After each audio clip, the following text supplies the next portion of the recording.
Tollywood senior actor Rajendra Prasad ను పద్మశ్రీ పురస్కారం వరించడంతో megastar Chiranjeevi హర్షం వ్యక్తం చేశారు. ఈ సందర్భంగా రాజేంద్ర ప్రసాద్ కి అభినందనలు తెలియజేయడానికి హైదరాబాద్ లోని ఆయన నివాసానికి చిరంజీవి స్వయంగా వెళ్లారు.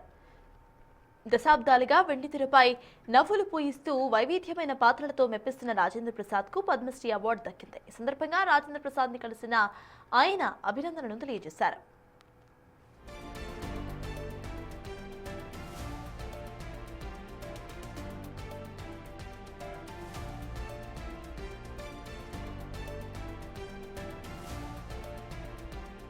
ఈరోజు నా జీవితంలో ఎంతో సంతోషకరమైన రోజు. భారత ప్రభుత్వం నాకు పద్మశ్రీ పురస్కారాన్ని ప్రకటించిందని తెలిసినప్పటి నుంచి నా కళ్ళు ఆనందంతో నిండిపోయాయి. ఒక నటుడిని గుర్తించి ఇంతటి గొప్ప గౌరవాన్ని అందించిన భారత ప్రభుత్వానికి నా శిరస్సు వంచి నమస్కరిస్తున్నాను. అలాగే నా పేరుని ఈ పురస్కారానికి సిఫార్సు చేసిన ఆంధ్రప్రదేశ్ ప్రభుత్వానికి, పెద్దలందరికీ నా ప్రత్యేక కృతజ్ఞతలు. కానీ నిజం చెప్పాలంటే ఈ అవార్డు నాది కాదు, మీది.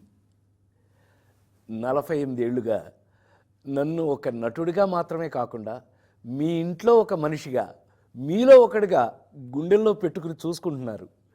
నేను నవ్వించినా ఏడిపించినా మా రాజేంద్ర ప్రసాద్ అని మీరు చూపించిన ఆప్యాయత నాకు దక్కిన నిజమైన అదృష్టం.